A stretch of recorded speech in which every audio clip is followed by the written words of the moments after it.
प्रेम म्हणजे काय? फक्त कोणावर तरी जीव लावणं का? श्री स्वामी समर्थ म्हणतात, भिवू नकोस, मी तुझ्या पाठीशी आहे.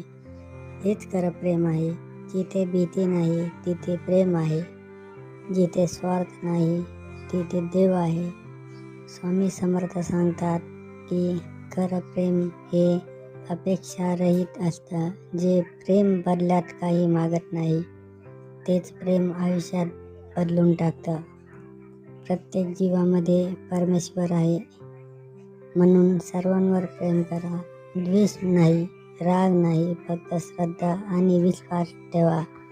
कारण खरं प्रेम म्हणजेच भक्ती, आणि जिथे भक्ती आहे तिथे स्वामी स्वतः पाठीशी असतात. श्री स्वामी समर्थ.